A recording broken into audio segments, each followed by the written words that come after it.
됐다. 되네요. 자치. 뒤에 찍어줘? 뭐야? 됐습니다. 네.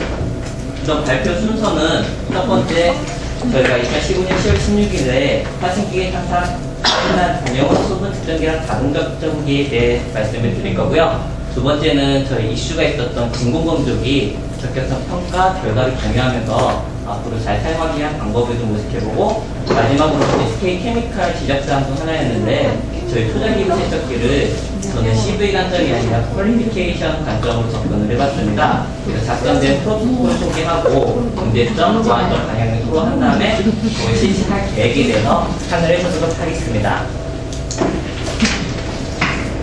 예, 우선 첫 번째, 저희 수분 측정기, 자동 측정기 기본 원리를 설명드릴 건데요. 적정이라는 건 다 중고등학교 때 화학 시간 실습을 통해서 한번 해보셨을 것 같은데요. 그림을 보시면 아시겠지만 저희가 수기 적정할 때 뷰렛을 사용해서 적정 시약을 넣고 거기에 지시약, 인디케이터를 넣어서 색깔 변화로 미지시료의 함량을 결정할 때 사용되는 분석법입니다. 적정, 부피 분석법이라고 하고요. 물방울 적자랑 정활 적자를 사용하며 시료의 미지 성분의 농도를 알기 위해서 그와 반응하는 농도를 알고 있는 시약, 즉 적정 시약의 부피를 재는 방법입니다.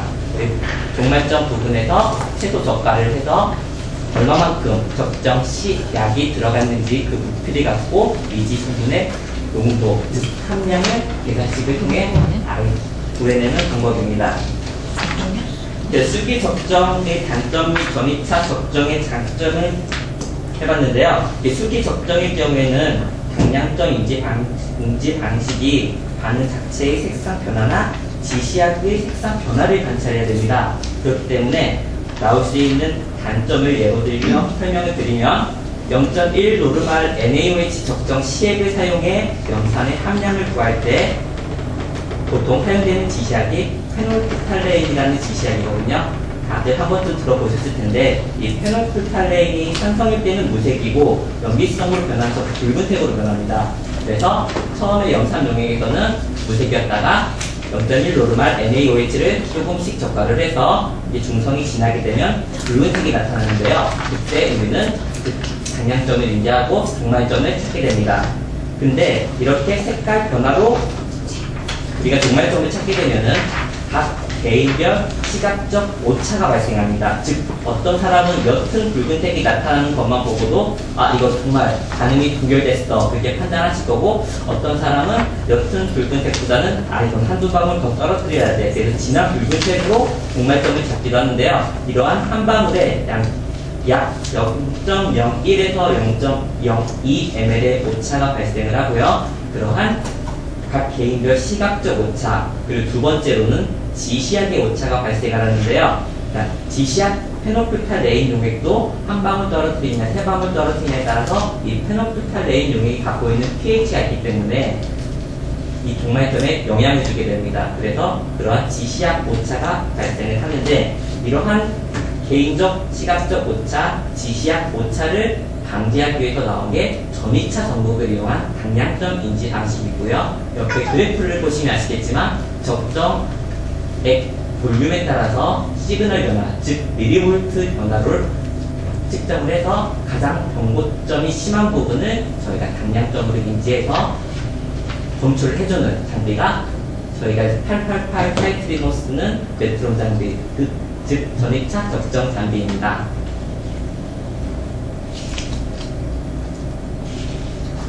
전이차 적정기에 대한 설명을 좀 드리자면은 요거 다들 잘 사용해봐서 아시죠? 분조장치가 있는데요. 익스체인지 유닛이랑 요즘은 좀 업그레이드 모델이 있습니다. 도중 유닛이라고 있는데 이 두 가지에 대해서 약간 설명해드리겠습니다. 우선 우리가 사용하는 익스체인지 유닛은 실린더 볼륨의 약 2만 분의 1까지 정밀한 분주가 가능한 분주장치고요. 아까 제가 수기 적정에서 말씀드렸다시피 한 방울에 따라서 0.01에서 0.02ml의 오차가 발생을 한다고 했는데, 이게 2만 분의 1 익스체인지 유닛을 사용하게 된다면 만약 실린더가 20ml일 때 0.001ml까지 분주가 가능하고요. 그보다 더 작은 10ml 실린더를 사용한다면 0.0005ml까지 분질량을 조절을 할 수가 있는 거죠. 그러니까 훨씬 더 정밀하다는 걸 아실 수 있으실 겁니다. 그리고 안정적인 구조가 특징이고, 그리고 데이터 칩에 적정액의 각종 정보가 저장되어 있어서 저희 티아모 프로그램에 연결된 상태에서 이 익스체인지 유닛에 정보를 저장하고 연결을 하면 거기에 대한 이름, 팩터, 배분 날짜 등이 자동적으로 뜨게 돼서 시약 관리가 용이하게 됩니다. 그리고 익스체인지 유닛은 나온 지 좀 오래된 모델이기 때문에 두 장비와 호환이 가능합니다. 그 다음에 작년부터 새로 나온 도징 유닛이라는 건데요. 보시다시피 적정 시식 위에 장치를 하게 됩니다. 공간이 절약되고 있고요. 그 모터 구동 등 정비적인 부분이 위쪽에 위치하고 있고, 데이터 칩은 익스체인지 유닛이랑 동일하며 쉽고 빠른 시작 교체가 가능한데, 실린더 볼륨의 10,000분의 1, 아까는 20,000분의 1이었는데 지금은 10,000분의 1로 약간 줄어들긴 했지만, 이러한 도징 유닛이 새로 나왔다는 거 알고 계시면 될 거고요. 그 각 유닛의 작동 원리 차이는 익스체인지 유닛은 위로 하면서 적정 시약이 올라가게 되는 거고요. 도징 유닛은 아래로 내리면서 적정 시약이 내려가게 됩니다. 이거의 큰 차이점은 저희가 보통 적정 시약은 시액의 형태로 보관을 하고 사용을 하고 있죠. 그렇기 때문에 기포가 발생을 하게 됩니다.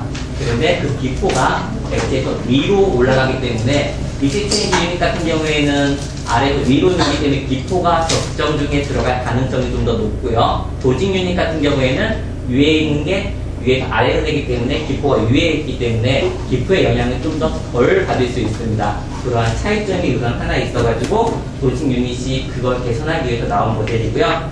반면에 도징 유닛 같은 경우에 내구성이 약하고 이게 만약 고장났을 경우에는 전체 교체가 많기 때문에 수리 비용은 훨씬 더 많이 든다는 그러한 단점이 있다는 거 알고 계시면 되겠습니다. 도징 유닛 같은 경우에는 지금 기기에도 네. 자체만 설치가 가능한 거예요. 예, 설치는 가능합니다. 아까 그림 봤을 때는 종류별로 뭐 하나를 구성하는 것이 아니라 예, 적정액별로 저런 식으로 개별로 구성이 돼요. 예, 그렇습니다.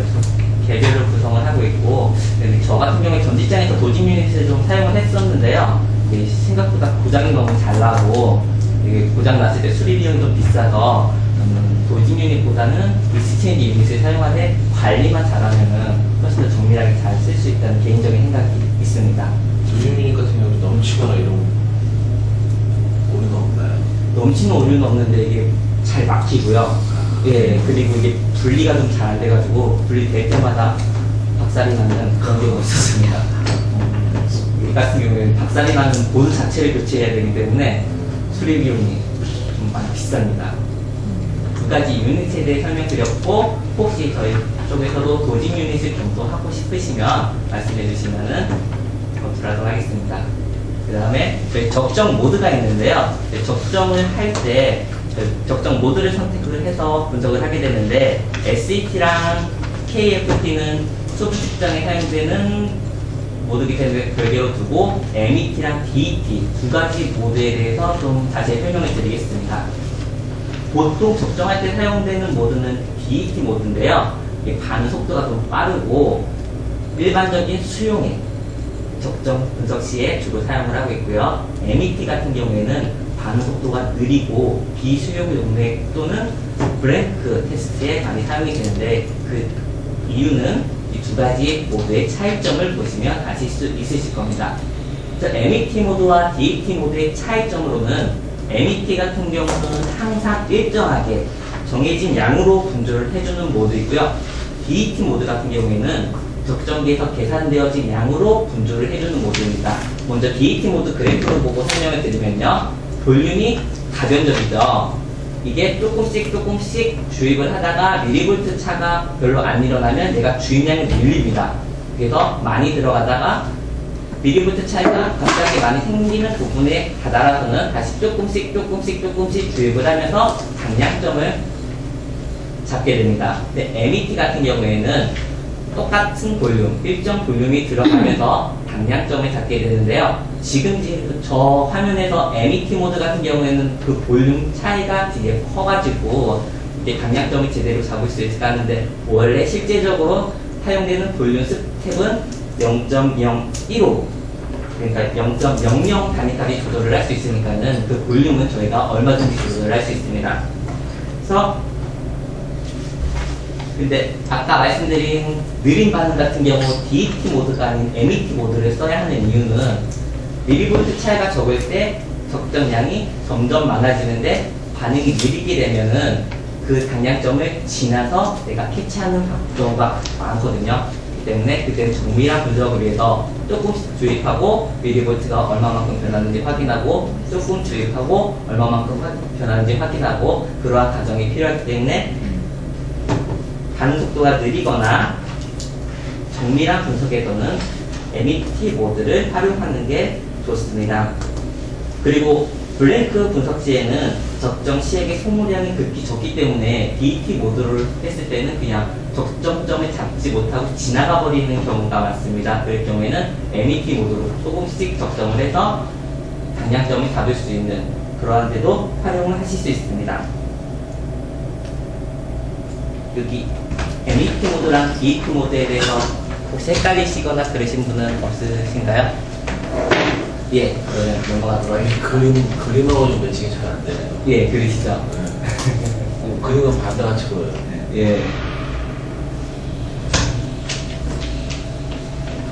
적정 파라미터가 있는데요. 저희가 적정을 할 때 굉장히 여러 가지를 값을 설정을 해가지고 분석 조건 잡을 수 있습니다. 그러한 파라미터를 간략하게 설명을 드리고요. 이거 한번 읽어보시면 될 거고, 저는 여기서 한 가지 예를 들어드리겠습니다. 그러니까 아까 말씀드린 반응 속도가 느린 시료를 어떻게 당량점을 측정할까? MET 모드가 좋다고 제가 말씀드렸는데, 이게 분석 초기부터 MET 모드로 0.015 ml씩 계속 주입을 한다면 분석 시간이 엄청 길겠죠. 그럴 경우 그렇게 사용하기보다는 우선 DET 모드로 당량점을 찾습니다. DET 모드로 당량점을 찾았는데 적정 시액이 약 8ml 정도 소비가 됐다고 하면 그 그 미지 시료의 진짜 당량점은 8ml 전쯤에 있을 거거든요. 그렇기 때문에 6ml 정도를 요 위에 있는 스타트 볼륨으로 지정을 해줍니다. 그러면은 얘는 스타트를 하게 되면 6ml이 미리볼트와 상관없이 먼저 주입이 되고, 그 다음에 미리볼트 변화를 안정화시킨 다음에 MET 모드로 0.15 ml씩 주입을 하게 되면은 6ml 소모되는 시간을 저희가 세이브할 수 있겠죠. 제가 말이 좀 헷갈리겠나요? 괜찮으세요? 네. 이렇게 해서 6ml이 소모되는 시간을 저희는 세이브하고 그 이후에 당량점을 정밀하게 잡을 수 있는 그러한 MET 활용법도 있다는 거 알고, 그런 분석법을 계속 연구하시다 보면은 저희 분석하고자 하는 치료에 적합한 적정 방법을 찾으실 수 있을 거라고 생각됩니다. 보통 엔드포인트가 여러 개 잡히는 경우가 있는데, 그런 것도 적정 시약이 과량으로 주입돼가지고 시그널 변화로 인한 엔드포인트가 여러 개 잡히는 경우가 있거든요. 그럴 경우에 MET 모드로 약간씩 주입하면서 정밀하게 관찰을 하신다면 그 적정 포인트를 하나로 산출할 수 있는 그러한 메소드도 제 경험에는 찾은 적이 있었거든요. 그래서 그 부분도 좀 활용을 하시는 게 여러분들한테 좀 도움이 되지 않을까 싶습니다. 현재 추가적으로 저희 제품이나 원료군에서 MET 모드 사용하는 게 뭐가 있죠? 조영재. 뉴피어도 지금 MET 옴니표 그죠? 옴니표하고 그 이오프라마이드 사용하는 네로게스트가 MET 모드를 사용하는 방식이고, 그 MET 사용하는 방식이 저희가 지금 MET를 쓰고 있긴 한데 방금 전에 스타트 컨디션은 적용을 해봐야 될 것 같아요. 오늘 백선도님하고 한번 얘기해서 스타트 컨디션 설정하는 거는 적용을 하면 분석 시간이라든지 정확도를 좀 높일 수 있을 것 같아요.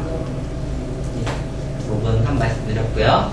그리고 이거는 제가 이런 것도 있구나 하고 이번 세미나에서 느낀 팁 중에 하나인데, 적정할 때 배치 방법입니다.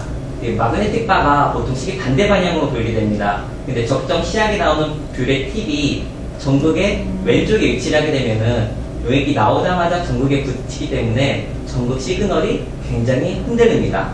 반면에 얘를 반대로 배치를 하게 되면은 적정 시액이 용액에서 충분히 반응되고 난 다음에 전극에 부딪히기 때문에 적정 그 그래프가 훨씬 더 안정되게 나온다는 거, 저도 이거는 이번에 보고 이런 게 있구나 했거든요. 오른쪽에. 네, 이러한 부분도 좀 감안하고 하시면 더 정확한 시험 결과를 얻으실 수 있을 거라 생각됩니다. 네, 여기까지가 저희 자동 측정기에 대한 기본적인 설명이었고요. 질문사항 있으시면은, 없으시면은 그냥 지나가도록 하겠습니다. 네, 다음으로 수분 측정기인데 저희 자동 측정기랑 거의 똑같습니다. 실제적으로 저희 사용하는 장비도 똑같은 장비를 사용해서 수분 측정과 자동 측정을 동시에 실시를 하고 있고요. 단지 수분 측정 기본 이론만 간략하게 짚고 넘어가도록 하겠습니다. 칼피셔 수분 측정법은 크게 두 가지로 용량 적정법과 전량 적정법이 있는데요. 저희가 주로 쓰고 있는 것은 용량 적정법, 즉 볼륨메트릭 메소드고요. 제 같은 경우에는 칼피셔 시약에 포함된 요오드의 소모량을 이용해서 수분 함량을 결정해주는 방식이고, 일반적 범위의 수분 측정에 널리 사용되고 있는 방식입니다. 반면에 전량 적정법으로 콜로메트릭 메소드가 있는데요. 얘는 전극, 산화 환원 전극이 있습니다. 거기에서 발생되는 요오드의 생성량을 이용해 수분 분석에 사용되고요. 산화 환원 반응으로 요오드를 생성하기 때문에 얘는 미량 수분 측정에 매우 유리한 장비입니다. 수분 반응 화학식을 보면 우리는 볼륨메트릭 기본 원리를 사용하고 있는데, 요오드가 수분과 1대1 반응을 일으켜서 아래와 같은 화학 반응식이 만들어지고요. 그렇기 때문에 우리는 요오드의 소모량으로 수분이 얼마만큼 있는지 거꾸로 계산을 해내는 그러한 계산식을 사용하고 있습니다. 이 계산식을 굳이 외우실 필요는 없고, 그래서 중요한 거는 요오드랑 수분이 1대1로 반응한다는 거, 그 정도만 알고 계셔도 충분하실 것 같습니다. 그래서 우리가 매일 아침마다 1일 점검을 실시하죠. 1일 점검을 실시하면서 타이터를 결정을 하게 되는데, 그게 왜 굳이 필요한지 여기 좀 설명을 드리고자 하는데요. 1m의 칼피셔 시약이 물 몇 미리그램과 반응하는가를 결정하는 게 타이터 결정에 해당되고요. 보통 타이터는 판매되는 시약에 명시되어 있으나 저희 같은 경우는 컴포짓 5를 쓰기 때문에 보통 타이터가 5에 근접합니다. 그러나 시약의 보관 상태, 또 외부 공기 중의 습기와 접촉 정도, 그리고 칼피셔 기기의 상태, 전극의 상태 등에 따라 달라지므로 시험 전에 결정하는 것을 주로 권장을 하고 있습니다.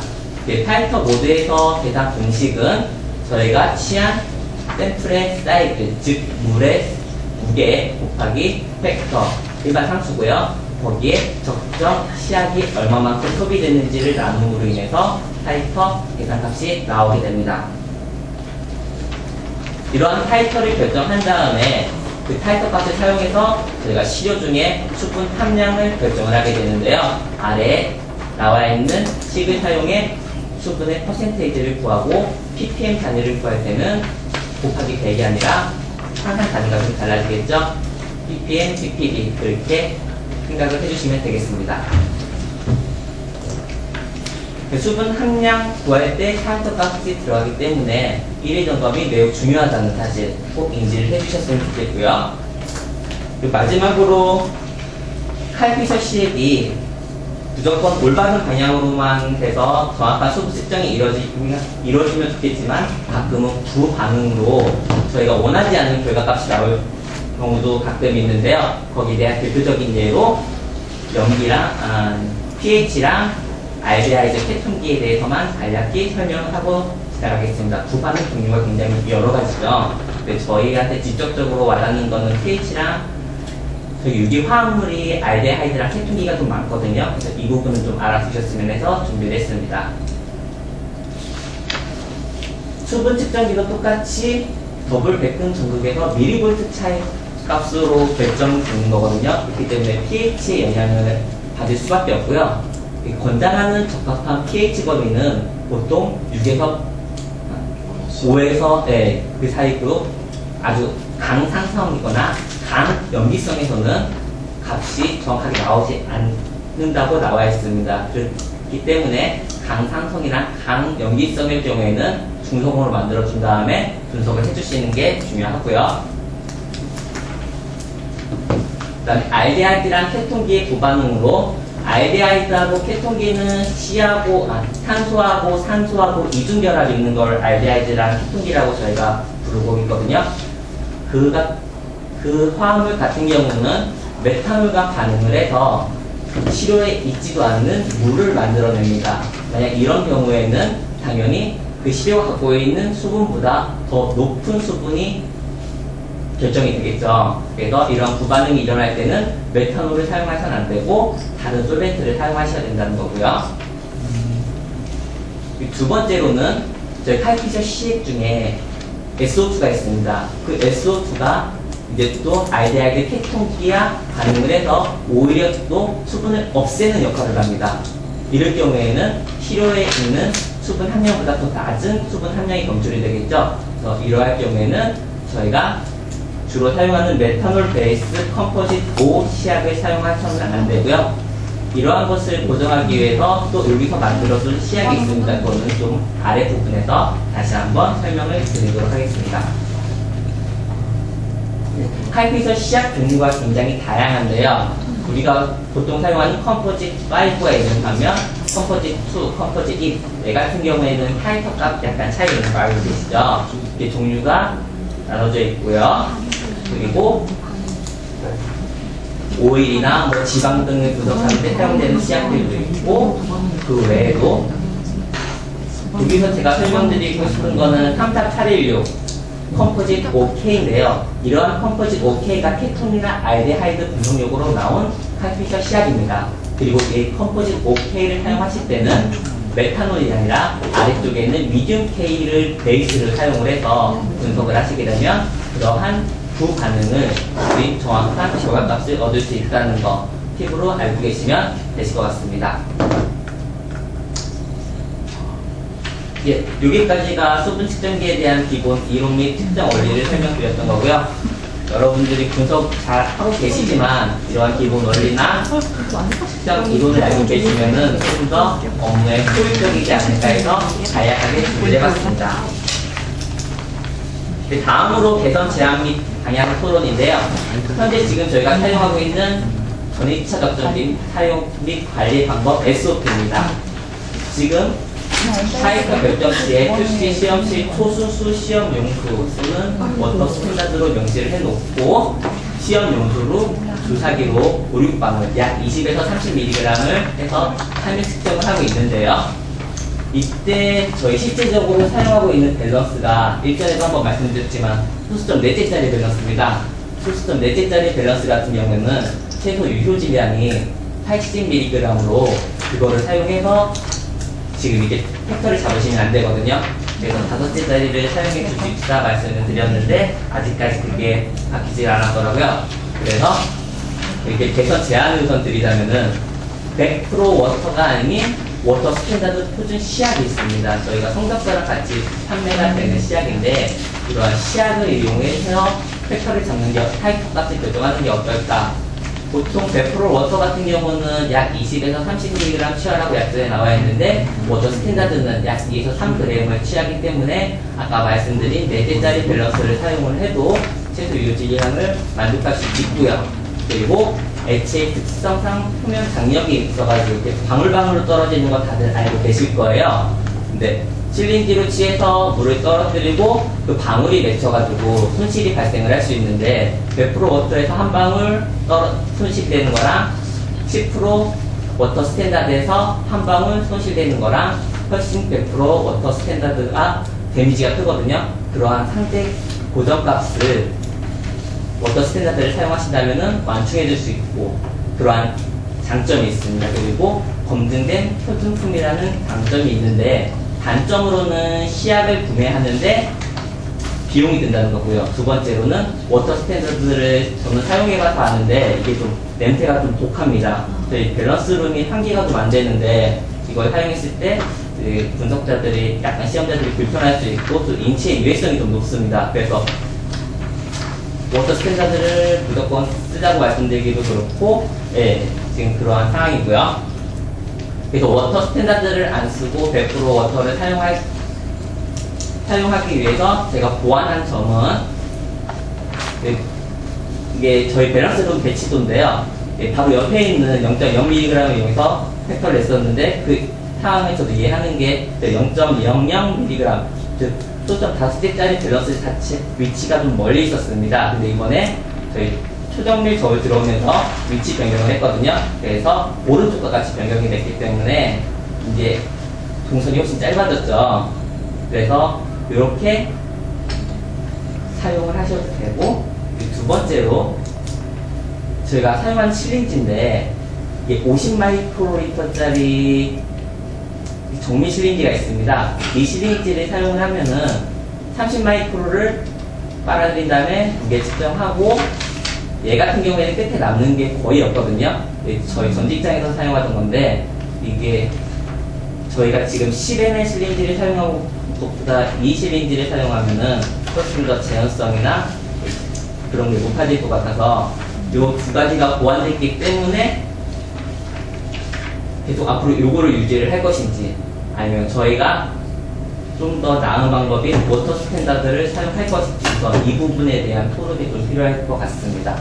솔직히 이거는 타이틀을 결정하시는 시험자분들이 하시기 편하실 거니까 많이 제안을 해주셨으면 합니다.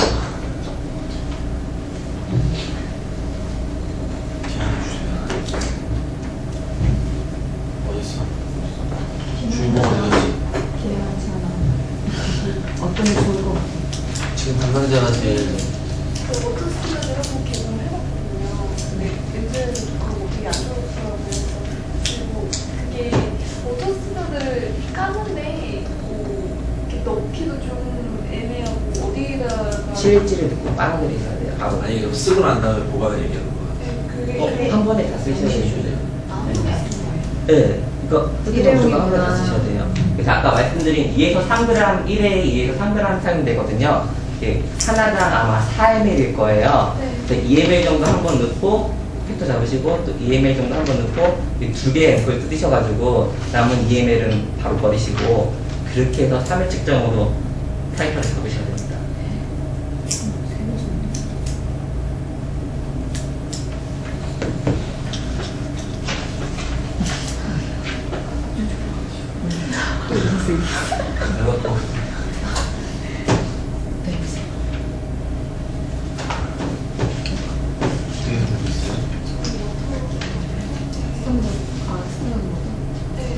시험자 뭐 지금 저 담당자뿐만 아니라 원료 제품 쪽 시험자들 같은 경우에는 주말에 특근하게 되는 본인들이 원래 해내는 거잖아요.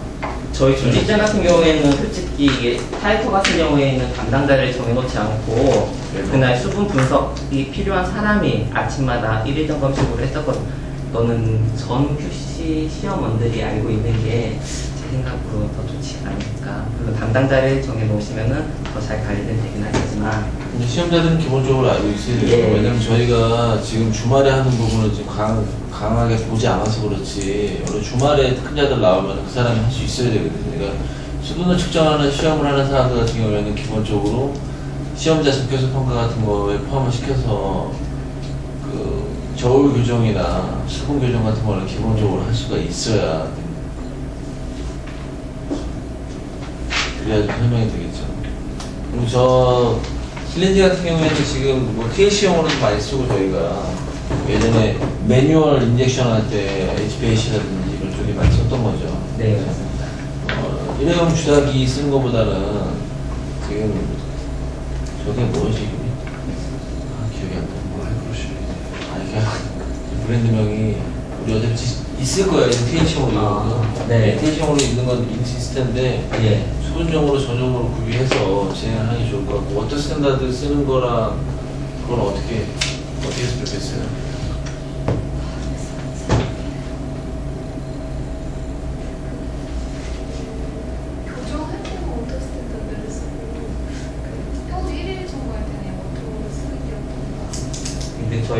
단점도 제가 찾아봤는데 물로 하라고 되어 있더라고요. 딱 규정은 없어요. 네, 그래서 솔직히 냄새가 좀 심하거든요. 아영님 생각도 굉장히 좋은 것 같아요. 저희가 1, 2 점검할 때는 워터 일반적인 시험용 수를 쓰되, 근데 이제 시험용 쓸 때 그거 다 담아놓고 쓰는 건 당연히 그렇게 안 하겠지만, 이제 바로 그날 조제된 거라도 즉시 사용하는 방향으로 하고, 그 다음에 실린지 같은 경우에는 전용 실린지를 갖다 구비해서 그 실린지로 하면 돼요. 저 같은 경우에, 예, 말씀하신 대로 초반에 기포 빼는 것만 하면 그 이후에 거의 기포 안 생기거든요. 그래서 오차는 굉장히 좋을 거예요. 네, 그리고 반드시 물 사용하실 때는 요 5개짜리 밸런스 사용하셔야 된다는 거 옮겨놨거든요. 꼭 이용을 해주시기 바랍니다. 어차피 저울 얘기 나왔으니까 얘기 말씀드리는 건데, 저희가 지금 마이크로 밸런스가 들어왔죠. 그 초정밀 저울이 들어왔어요. 그래서 지금 해독도가 0.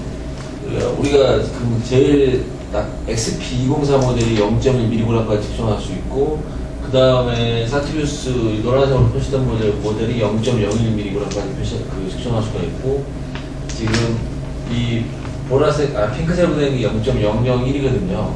근데 이제 그거는 해독도고, 일반적으로 사용할 수 있는 거는 지금 그 파란색으로 표시된 일반 저울 같은 경우에는 정량을 해야 되는 것은 보통 80 이상, 81g 이상 측정할 때, 그 다음에 노란색 같은 경우에는 한 17은 18 정도 이상을 얘기하고요. 그 이하, 10 이하 정량하는 것들은 대부분 다 이걸 써야 돼요. 정량은. 근데 이제 단점이 정밀한 저울로 갈수록 총무게를 재는 것도 좀 그 용량이, 최대 용량이 적어지고, 그 다음에 그 안정화 시간이라든지 이런 게 좀 오래 걸려요. 근데 그런 거 감안하더라도 적은 용량 갖다 취해서 하는 것들이 있을 거예요. 원래 제품 쪽에 제가 시험법 검토하다 보면 있거든요. 그런 것들은 꼭 이렇게 방향성에 맞게 설정을 사용하셔야 되고, 지금 워터 같은 경우는 20에서 30이면 노란색을 쓰는 게 맞습니다. 엑스 밸리데이션 다시 해야 엑셀 밸리데이션? 그 중에서 그 범위에 맞는 것만 그렇게 하면 돼요.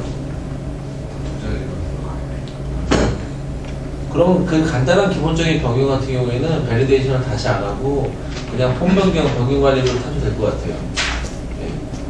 자릿수만 변경하는 거냐, 실 건드리는 것이 아니라.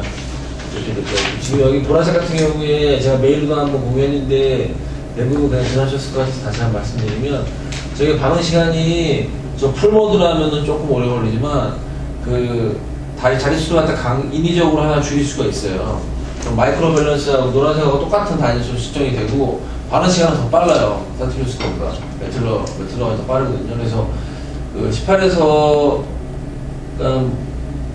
한 20, 30 정도 취할 때도 저 보라색 쓰셔도 됩니다.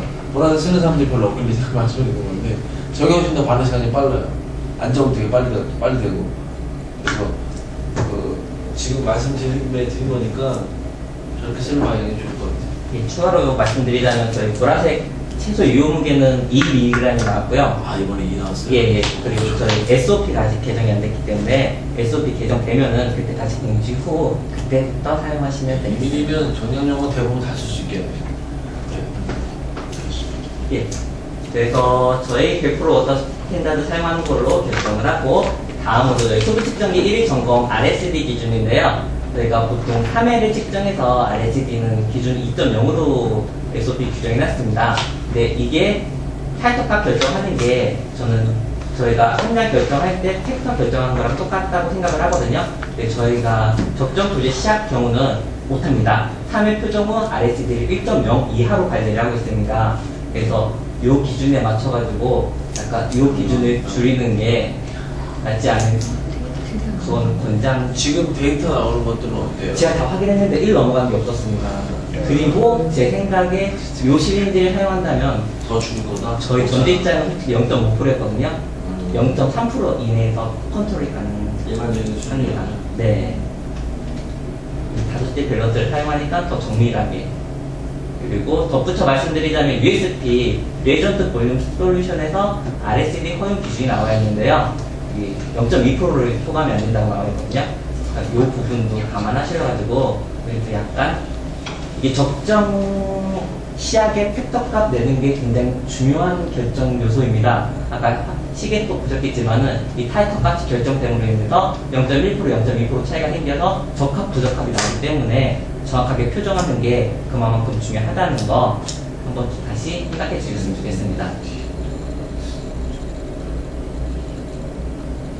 이 부분은 다들 되셨죠? 예, 요 세미나 자료는 제가 또 공유를 드려가지고 다시 한 번씩 볼 수 있도록 하겠습니다. 다음으로 전이차 접전기 넘어가겠는데요. 전이차 접전기 6개월마다 점검하는 걸 이번에 잘 넣어주셨는데 사용되는 표준 시약이랑 사용되는 정급 그런 게 전이차 접전기가 아닌 수분 측정 접전 표준품이랑 시약입니다. 이 부분을 우리가 주로 사용하는 접전 시액을 사용해서 그리고 우리가 사용하는 정급, 그러니까 비수용 정급이나 수용 정급 그리고 그때 획값값이 되는 1차 표준 물질로 변경하는 게 옳지 않을까 해서 그 부분에 대한 제안을 드리고요. 왜냐면은 이때 사용되는 정극은 수분 측정기에 사용되는 PTW 정극이고 표준품이랑 이런 것들이 다 수분 측정기용이라서 전이차 접전기에 대한 정법이 올바로 됐다고 볼 수 없을 것 같아서 이 부분에 대한 개선을 조금 말씀드리고 싶고요. 이 부분은 다들 보셨으니까 이제 메일로 의견을 주고받으면서 개선해 나가는 방향 쪽으로 가도록 하겠습니다. 간략하게 여기서는 얘기해. 제품 올려줘요. 지금 제일 많이 쓰는 게 질산은이죠? 그죠? 과염소산도 많이 써요? 그러면 둘 다. 전극은 과염소산 들어갔다는 질산 들어갔다는 틀려지잖아요. 달라요. 네. 그죠? 가장 많이 쓰는 건 두 개는 가장 별도로 많이 점검하는 게 많을 것 같아요. 맞아요. 두 개보다 그게 하나 하는 정비 게 낫죠. 틀리거든요. 두 개 하시면 두 번 일이 되시는데. 아, 그렇군요. 네. 근데 어차피 주로 많이 쓰는 거에 대해서 정극 상태를 LG 정도. 정보 상태를 검증해야 되기 때문에 네. 6개월에 한 번 정도는 가염조산, 질산은 검증하는 게 원래 오니까는 가음수산을 정말 많이 쓰더라고요. 질산은 제품적으로 많이 제품은 써요. 질산을 진짜 많이 쓰고요. 네. 원료는 가음수산을 많이 쓰더라고요. 전국은 둘 다 점검을 해놔야 되는 거예요. 저게 주로 많이 쓰는 거기 때문에 네. 6개월 두 종류를 제일 많이 쓰는 것 같아요. 시간이 짧은 것도 아니고 6개월 정도면 솔직히 관리하는 입장에서는 많이 하면 할수록 좋습니다. 근데 사용하시는 분들이 힘드실까봐 그래서 말씀드렸던 거고요. 그럼 두 가지를 다 하는 걸로 고려해서 방법은 제가 다시 한번 짜서 공유를 해드리도록 하겠습니다. 그래서 이렇게 세미나에서 소개한 내용 바탕으로 저희 밸런스 아까 말씀드린 것처럼 지금 주인이 안 계시는데 백선동님이 20일 안으로 할 거고요. 그리고 수분 측정기 전이차 접전기는 이용희님이 저랑 같이 교육을 다녀왔기 때문에 같이 한번 진행을 해주셨으면 합니다. 그 바뀐 규정을 위한 표준 시약 및 그런 구매는 제가 진행을 할 거고요. 제가 여기서 또 하나 말씀드리고 싶은 거는 저희가 전 개인적으로 채팅님께 되게 감사하게 생각하는데 많은 사회 교육을 통해서 개인 능력 향상을 많이 할 수 있는 기회가 있습니다. 그래서 GMP 규정이나 그러한 교육도 많이 가시는데 QC 팀원으로서 가장 중요한 거는 정확한 시험 결과를 산출하고 그러한 결과에 대한 자신감을 갖는 거라고 생각하는데 그러기 위해서는 분석 단계를 좀 잘 알고 계셔야 되거든요. 제가 앞에 설명한 내용을 좀 알고 계시면은 내가 한 분석에 대해 자신감이 생기고 내 결과에 대한 보증을 할 수 있고 그런 게 필요하기 때문에 앞으로 저기 분석 단계에 대한 세미나 참석을 좀 더 많이 하시는 게 어떠실까? 그 부분 좀 제안드리고 이번에 저희가 원료 파트 쪽도 이제 GC 교육도 가고 하는데 이제 HPLC 교육 쿠폰을 2개 받았습니다. 그게 60만 원짜리 교육인데 2일 교육 진행되고요. 그래서 그것도 제품 파트 한 분, 원료 파트 한 분 아니면은 원료 파트는 많이 진행돼서 제품 파트에서 제품 가셔서 12월에 있는 교육이니까 그 부분도 좀 생각하시고 최창기님께서 신청해 주시면은 꼭 좋은 교육 기회를 잘 활용해 주셨다 하고 한번 말씀을 드리고 싶습니다.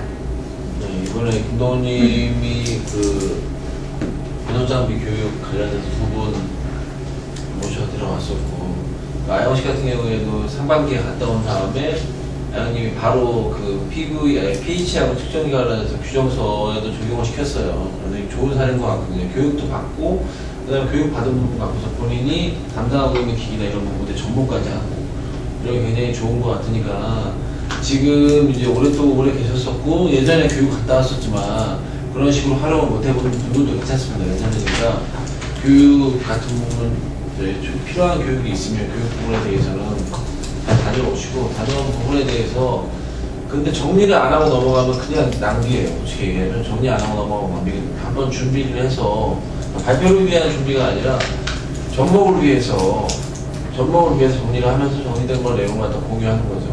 그런 쪽으로 접근을 하면 본인도 원래 이렇게 한번 발표하면서 교육 준비하면서 공부를 많이 하잖아요. 공부하면서 정리가 되고 그 다음에 접목할 때 접목하면서 또 문서에 대한 내용도 정리가 되고 두 번 정도 학습할 수 있는 기회가 있으니까 보내드리는 거는 뭐 제가 있는 한 최대한 많이 보내드릴 수 있도록 노력할 테니까 여러분들도 참석을 많이 하되 좀 활용을 조금이라도 한 50%만이라도 할 수 있으면 되게 좋을 것 같습니다. 그런 부분들을 알아서 좀 해주셨으면 합니다. 네. 그 제가 또 분석자님들은 조금 지식이 있으니까 저를 이용하시는 것도 좋은 방법 중에 하나일 것 같고요. 그 다음에 마지막으로 저희 이 웅이님이 세미나를 같이 참석해가지고 느낀 점 한번 잠깐 듣고 시작하겠습니다. 네, 아주 유익한 교육이었고요. 그 원료 시험을 하면서 이게 블랭크 같은 거 못 잡을까 이렇게 고민하고 이렇게 여쭤보기도 했었는데 답이 잘 안 나왔었거든요. 그래서 MET 분석을 좀 해야지 블랭크 같은 경우는 좀 잘 나올 수 있구나 그런 걸 좀 알게 돼서 그거 말고도 좀 많은 걸 알게 됐던 교육이었습니다. 네, 그러니까 이제 저희 진공건조기 이번에 이슈가 됐던 건데요. 이 적격성 평가를 좀 공유를 드릴까 합니다. 60도씨 온도 분석 수영 결과 이렇게 나왔고요. 가운데 포지션이 굉장히 온도가 잘 나왔죠. 그리고 멀어지면 멀어질수록 온도가 흔들림이 좀 큽니다. 그 다음에 65도씨 말씀드린 것처럼 이렇게 주위로 갈수록 온도 분포가 좀 커지죠. 이거 중요한 거는 저희 100도씨인데 100도씨 같은 경우에 세팅 온도가 변경이 됐습니다. 그냥 100도를 하니까 온도가 넘어가서 제가 메일로 공유 드렸는데 97도로 세팅을 하니까 이렇게 나오더라고요. 그래서 앞으로 100도씨 사용하실 때는 97도씨로 사용하시면 되고요. 그래서 이 태그를 붙여놓을 겁니다. 백큐mov은 사용할 때는 설정 온도를 이렇게 하시고 그 식량병은 반드시 정해진 구역이라고 말씀을 드리는데 그 정해진 구역이라는 거는 근래 위치 표시를 해놨거든요. 좀 색깔을 좀 잘게 해가지고 좀 다시 붙여놓도록 하겠습니다. 이 부분을 넘어가면 온도 분포가 좀 안 나오기 때문에 이 안쪽으로 배치를 해서 좀 분석을 해주셨으면 하는 게 있습니다. 지금 정리는 되게 잘 해주셨고요. 방금 전에 그 태그 보면 태그 붙이는 것까지 되게 좋은데 지금 예. 저희가 이번 적격성 진행된 거에 대해서 나온 결과잖아요. 네.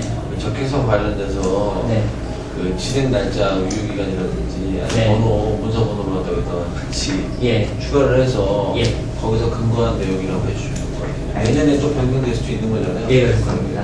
네, 그 부분은 제가 보완을 해서 생산직률 책임을 받고 진행을 할 거고요. 그 간략하게 요약을 드리면요. 이게 진공건조기가 처음에 온도 검증을 했을 때 세팅 온도랑 약 15에서 20도씩 차이가 있었습니다. 그 이유가 그 온도 보정 기능을 사용해서 온도값이 잘못 입력됐기 때문이거든요. 그게 초기 전원을 켰을 때 화면에 표시되는 온도가 있습니다. 우리가 사용을 안 하다가 처음에 켰을 때는 반드시 밖의 온도랑 비슷하게 나와야 되거든요. 근데 제가 처음에 전원을 켰을 때는 거기서 40몇 도가 찍혔었어요. 그러니까 그만큼 보정값이 들어가서 초기 온도부터 좀 틀어진 거죠. 그러니까 사용하시는 분들은 처음에 그러한 것들을 주의 깊게 보심으로 인해서 이렇게 온도가 일탈이 일어나는지 안 일어나는지도 확인하실 수 있는 간단한 팁이 있다는 겁니다. 초기 전원을 켰을 때 화면에 펼치는 온도를 꼭 확인해 주시는 게 필요하고요. 그리고 백큐문 같은 경우에는 공기가 아니라 판에 가열하기 때문에 충분한 안전시간과 식량병의 접촉면을 제대로 하는 게 필요합니다. 그리고 펌프 사용 시 유의사항인데요. 저희 전시장 같은 경우에는 약간 가볍고 작은 입자가 많았습니다. 그래서 백큐물 할 때 퍼지 밸브를 많이 열어서 한 번에 쫙 빼버리면은 공기가 쫙 빠지면서 입자가 비산이 되는 거죠. 식량병 밖으로 막 나가거나 아니면 공기를 다시 유입할 때 얘도 또 급격하게 열면은 공기가 확 들어와 버립니다. 그럼 당연히 대류가 발생을 하겠죠. 그로 인해서 식량병 안에 시료가 비산될 수 있어서 여기에 대한 무게오차가 있으니까는 이 부분도 좀 감안해 주셨으면 좋겠고요. 그리고 아까 말씀드린 얘는 판 가열하는 원리이기 때문에 열 전도율이 높은 용기를 검토하거나 비산을 방지해주는 용기. 침량병 뚜껑에 저희 비중 측정하는 것처럼 모세관이 달려있어가지고 그러한 침량병도 있거든요. 그런 것도 약간 생각해서 우리 분석법에 좀 도움이 될 수 있으면 구매를 검토를 하도록 하겠습니다. 이거 입고되지 않았어요? 침략병? 침량병도 따로 있거든요. 주만 없어요. 네, 저희가 뭐 비산되는 샘플이 없으면 굳이 그러한 침량병은 구매할 필요가 없을 것 같고요. 혹시 비산된 샘플이 많아서 뭐 이렇게 손실이 USP 규격인 거 같은 경우가 있을 거예요. 메로페임이 그랬던 것 같은데 메로페임 원료 같은 경우는 USP 시험법 따라야 되기 때문에 네. 침략병 같은 경우에는 그때 규정된 걸 한번 찾았었거든요. 제가 주문 제작 견적은 받았는데 병 하나당 35,000원에 4만원 정도 하더라고요. 혹시 필요하면 있어야 될 거야. 메로페임은 전문용으로 전문용으로 넘어가는데 다시 언제든지 올 수 있고. 이러한 부분이 있으니까 저희 적격성 평가가 그냥 형식적으로 하는 거지 그렇게 생각하지 말아주시고요. 여러분들이 분석을 하시는데 조금 도움이 되고자 그 기기를 잘 사용하게 해드리고 싶어서 하는 평가니까 필요한 게 있으시거나 많이 궁금한 게 있으시면 언제든지 말씀해 주시면 되고요. 그리고 제가 적격성 평가한 거는 QC 공용 폴더에 프로토콜하고 레포트를 넣어 놓을 테니까 관심 있으신 분들은 읽어봐 주시면 되겠습니다. 마지막으로 아까 말씀드린 초자기구 세척기 퀄리피케이션 관점에서 제가 작성을 한 거고요.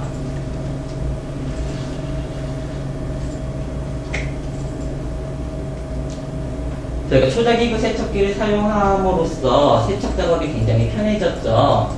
반면에 이 세척기가 정상적으로 가동하는지, 즉 잔유물 없이 세척이 되는지에 대한 검증도 필요하게 됩니다. 그래서 거기에 대한 CV 또는 퀄리피케이션은 반드시 필요한 항목이고요. 이게 지속적으로 가능한지 정당성을 확보하기 위해서 하는 건데 저는 총 5가지 테스트를 진행하고자 합니다. 그래서 각 테스트에 대한 목적과 그 테스트하는 방법에 대해서 간략하게 설명드리고 이 주인 설정한 다음에 저희가 실사 지적사항이잖아요. 그래서 빨리 진행이 됐으면 하고요. 우선 워스트 케이스 모든 샘플에 대한 검증 작업을 할 수 없기 때문에 가장 세척이 안 되는 샘플을 선정을 해서 거기에 대한 세척 확인을 할 것이고요.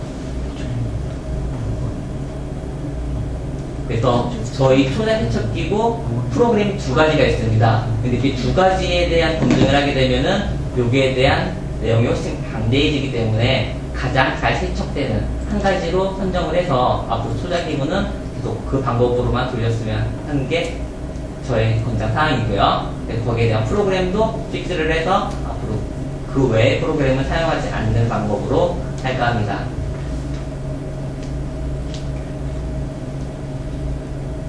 네, 첫 번째 하는 거는 로딩 테스트라고 해서 세척기가 장착된 초자기구들에 대해 세척을 효과적으로 실시할 수 있는지, 즉 세척 사이클이 처음부터 끝까지 성공적으로 완료가 되는지, 그리고 세척 완료 후에 장착된 초자기구가 금이 가거나 깨짐이 없는지 육안으로 확인하는 아주 간단한 간단한 테스트고요.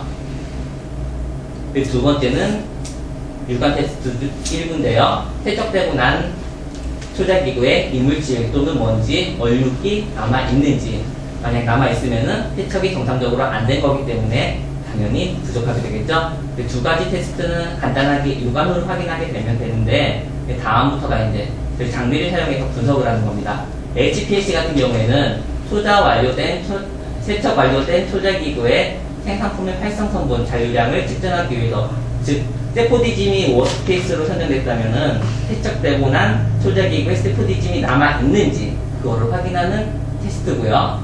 이러한 방법은 제가 프로토콜 공유 드릴 테니까는 한번 읽어보시면 되고요.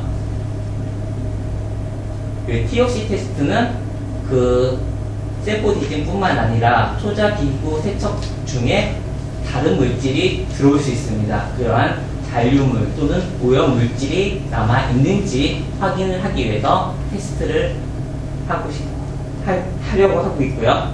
그 다음에 마지막으로 전도도 테스트는 초자하면서 사용된 세척제가 남아있는지, 저희 전 직장 같은 경우에는 TOC 테스트까지만 했다가 이 세척제 잔류 여부를 측정하는 지적이 있었습니다. 그래서 이거를 추가를 한 건데 그쪽에서 권장하기를 전도도 아니면은 pH를 측정하는 게 어떻겠냐. 그래서 저희는 전도도를 측정하겠다. 왜냐하면 pH 같은 경우에는 증류수가 대기 중에 나도 이산화탄소 때문에 약간 변화가 있잖아요. 그래서 전도도까지 넣어서 이렇게 총 5가지 테스트를 실시를 하고 제가 작성한 프로토콜에서는 이렇게 실시를 하게 되고 있고요.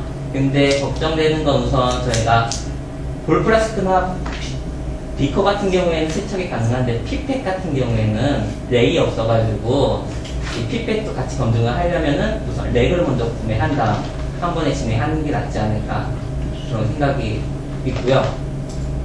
렉대로 해야 되나요? 그래서 저희가 렉이 3가지 있더라고요. 원래 FM 렉 결로하는 게 맞습니다. 근데 그걸 하려면은 엄청난 일이 되기 때문에 네. 그래서 각 테스트가 있는데 만약에 부족하다면 더 추가의 테스트가 있는지 거기에 대한 의견을 좀 듣고 싶고 그 각 테스트에 대한 주인을 설정해서 아래 일정대로 좀 실시를 하고 싶습니다. 그래서 거기에 대한 의견을 좀 받고자 하는데 프로토콜 공유가 미리 안 됐기 때문에 이 부분은 약간 생각할 시간이 좀 필요하실 수도 있고요. 그래서 이 부분은 우선 오늘은 소개하는 걸로 마무리를 하고 메일로 의견을 교환하는 것도 좋은 방법이지 않을까 싶습니다. 간략하게 말씀을 드리면 지금 타회사 저희가 이 레덴트죠? 예, 그렇습니다. 이 회사 같은 경우에 적격성 평가를 저희가 진행을 하려고 했었는데 그 업체에서 저희만 봐보면 그냥 TOC 하나 써요. 그 TOC 하나 같은 경우에는 사실 인정을 잘 못 받아요. TOC 하나로 그러니까 대략적인 부분들은 다 돼요. 왜냐면 TOC가 지금 정제수가 500ppm 이하로 관리가 되고 있는데 그 수준으로 관리가 된다고 하면 그 기본적으로 거기에 발생할 수 있는 잔류할 수 있는 주성분이라든지 세제라든지 이런 부분들은 다 없다라고 보통 그런 근거로 하는 건데 그 방법적으로는 조금 그 선진화된 방법은 아니고요. 일반적으로는 지금 저희 주성분 계열 중에서 또는 제형별 계열 중에서 가장 세척 난이도가 어려운 잔존하기 좀 쉬운 어려운 그런 물질들을 선정하는 게 좋습니다. HPLC 같은 경우에는. 그래서 HPLC 부서 같은 경우에는 딱 생각나는 거는 발행국계인데 발행 국계 또는 뭐 다른 것들은 우리가 일반적으로 세척이 잘 되는 분말 주사제이기 때문에 CV 개념으로 가되 발행 국계 주성분 또는 클로레신 크림 같은 경우에는 근데 분석법이 어렵죠. 그러니까 안 하고 발행 국계 정도가 좋지 않을까라고 생각을 하는데 거기에 좀 의견을 주시면 될 것 같고요. 그리고 TOC하고 전도도 같은 경우에는 측정 자체는 사실은 그렇게 어렵진 않은데 그 수행하고 난 다음에 검체 채취 부분이 조금 번거로울 거예요. 그래서 그 제가 생각할 때는 저 세 테스트를 다 진행을 하는 게 좋을 것 같아요. 저 정도 해놓으면은 그 픽스라든지 그 외에 실사 왔을 때 사실 저 초사체크 갖고 항상 MV 됐는지 CV 됐는지 물어보는데 자료를 보는 사람도 있고 안 보는 사람도 있는데 그럴 가능성도 굉장히 많거든요. 보게 됐을 때 문제는 안 될 것 같아요. 저 정도만 하면. 근데 수행 부분에 대한 것이 문제인데, 그래서, 그 TOC하고 전도도 쪽은 기존에 그 관련 장비 가동이라든지 이런 부분에 대한 거 갖다가 원료 쪽에서 하고 있으니까 원료 쪽에서 좀 지원을 해주고, 그리고 HPLC 분석, 발행국계 분석 부분은 제품 쪽에서 지원을 해주고, 그렇게 해서 적격성을 갖다가 진행을 하는 게 어떨까 싶거든요. 그래서 성분하고 그다음 분석 관련돼서 다른 의견이 있으면은 뭐 메일로 의견을 좀 주시고요. 예. 계략적으로 협의에 대한 부분은 그 정도가 될 것 같아요.